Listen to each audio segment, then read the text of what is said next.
Ang plano po sa atin ng Diyos is payamanin po tayo.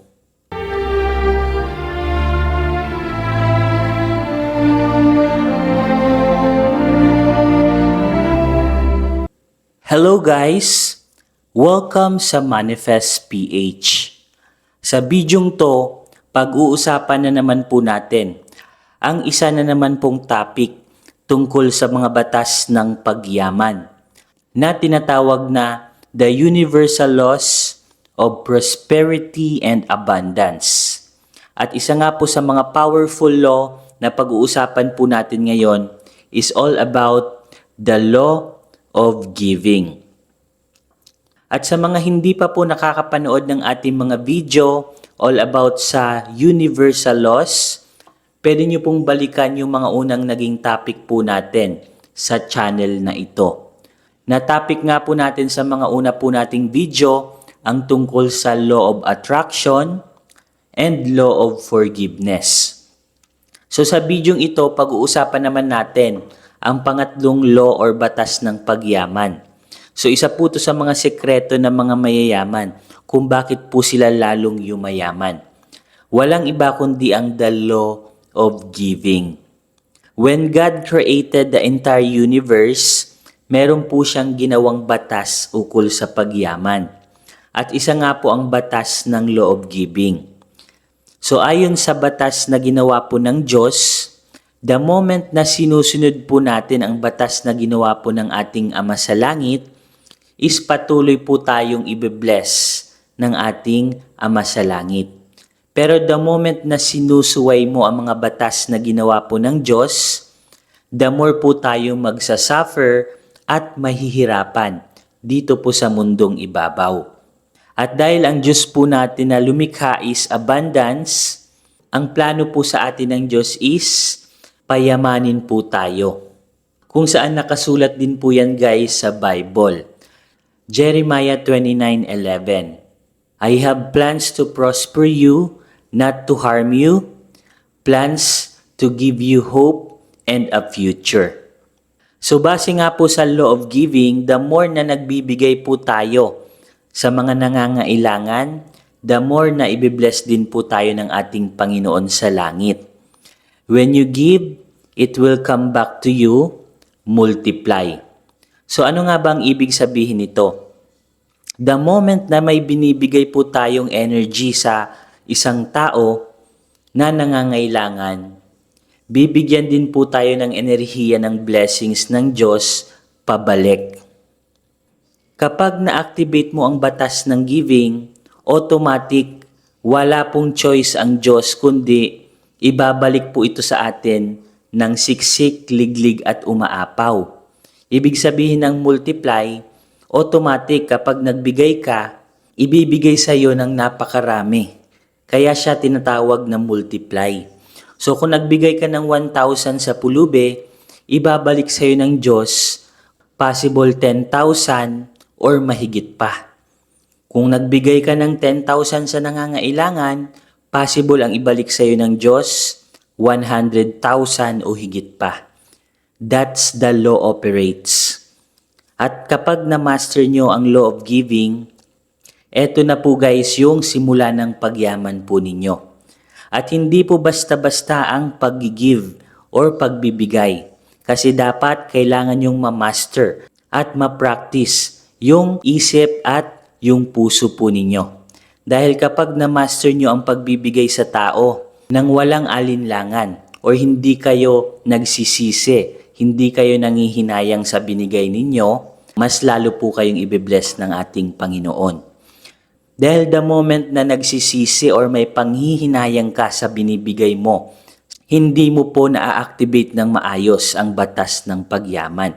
Dahil according to the law of giving, kapag nagbigay ka ng bukal sa iyong puso, saka mo lamang ma-activate ang batas ng pagyaman na ito. So in short, kapag hindi bukal sa puso ang pagbibigay mo, hindi mo ma-activate ang batas ng pagyaman na ito. Kaya dapat practicein po natin, nalinisin po natin ang ating kalooban. In short, kailangan linisin po natin ang ating budhi. para ma-practice po natin ang law of giving. Kasi the moment na malinis na ang iyong budhi, makaka-flow po ng maayos yung blessings papunta po sa iyo. So lahat ng abundance of money dito sa mundo, magfo-flow po yan ng napakadali at napakabilis papunta sa iyo. Kasi ang money is energy. Enerhiya lamang po guys ang pera. So kapag na-master mo yung energy mo, magfo-flow po yan ng napakadali at napakabilis. Ang tawag po dyan is abundance. Abundance will flow if you activate this law. If you activate this law of giving. Napakasimple lamang po nito guys, but very very powerful po talaga kapag naintindihan nyo po ng mabuti ang law of giving na ito. Kaya kung mapapansin nyo ang mga mayayaman, lalo silang yumayaman dahil nagbibigay sila ng taos-puso. Bukal sa kanilang puso ang tumulong. So kung gusto nyo pong yumaman, kailangan nyo nang simulan ang batas ng pagyaman na ito na law of giving. So magsimula kayo sa pulube. Kahit ilang amount na bukal sa kalooban ninyo, ibigay ninyo. At talagang magugulat po kayo sa mga mirakulong darating sa buhay po ninyo kapag ginawa nyo po ito.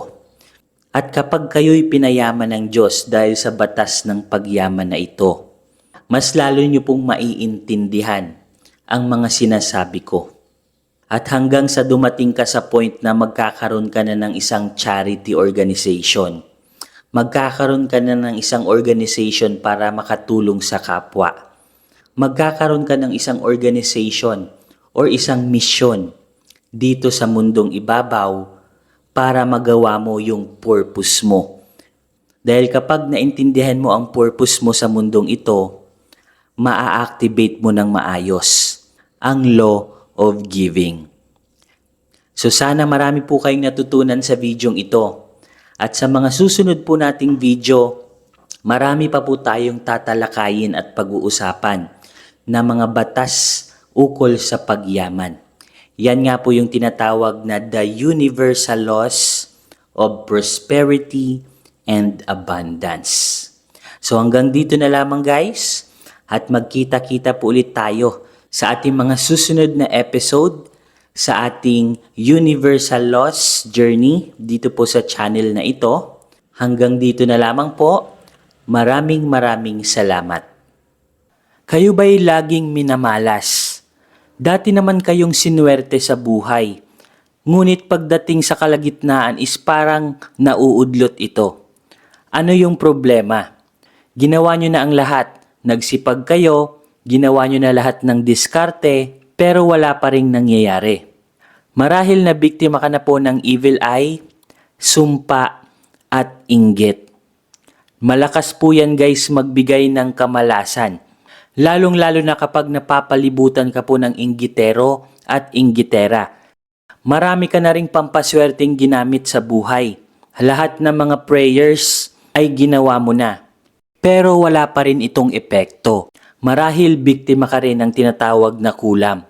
Kaya pong tanggalin lahat yan ng ating very powerful Revuelta Talisman. So ito po guys yung itsura ng ating Revuelta Talisman. Very powerful crystals po ito na galing pa po ng Brazil. At hindi lang po ito basta-basta crystals dahil original at authentic crystals po talaga ito. At bukod nga po dyan is na-bless na din po ito. At hindi po basta-basta blessings ang na-transmit sa crystals na ito. Dahil ginamitan po ito ng energy transmission. Galing po sa enerhiya ng ating Divine Creator. Kung saan lahat ng mga negative energy, evil eye, inggit, barang, palipad hangin at kulam ay kayang tanggalin ito. At kahit mismo mga evil spirit, negative entities, ay takot sa crystals na ito. Kinakat at pinuputol din po nito ang lahat ng trauma sa ating nakalipas. Kasali na po dyan yung trauma sa ating relationship, trauma sa business, kung na-scam po kayo, trauma sa trabaho, at marami pa pong ibang trauma na naranasan nyo po sa inyong nakalipas. Money magnet na din po ito. Nagmamagnet po ito ng maraming swerte at kaperahan. Ang original price po nito ay nagkakahalaga po ng 5,000 pesos. Pero good news kasi meron po kaming sale ngayon. Ibibigay na lamang po namin ito sa halagang 1,500 pesos. So paunahan na lamang po kayo dahil limited stocks lamang po ang nagawa po namin. Mag-comment na lamang po kayo kung interesado po kayo. Paunahan na lamang po kayo kung sino po yung maunang mag-comment. Sesendan po agad namin ng link para mapasa inyo na po ang very powerful Revuelta Talisman na ito. At ang kagandahan po nito kasi kapag nakapag-order po kayo nito sa amin, meron na po kaming ibibigay sa inyo na libreng box or lalagyan niya po. So ito po guys yung libreng box na makukuha nyo po. Ilalagay lang po natin siya dito. So every time na kayo po ay natutulog, ilalagay nyo lamang po siya sa red box na ito. At paano nga ba ang tamang paggamit ng crystals na ito? So sinusuot lamang po ito sa ating kanang kamay or right wrist. So dapat lagi nyo po itong suot-suot sa inyong kanang kamay. At bawal po itong dalhin sa mga negative places like sa burol or sa sementeryo. Or even sa gimikan or inuman, bawal din po ito. At ang tamang pag-cleanse po nito is ilalagay nyo lamang po ito sa tubig or sa running water. So paunahan na lamang po kayo guys dahil limited stock lamang po ang aming very powerful Revuelta Talisman. So hanggang dito na lamang guys at magkita-kita po ulit tayo sa ating mga susunod na video. Maraming salamat po.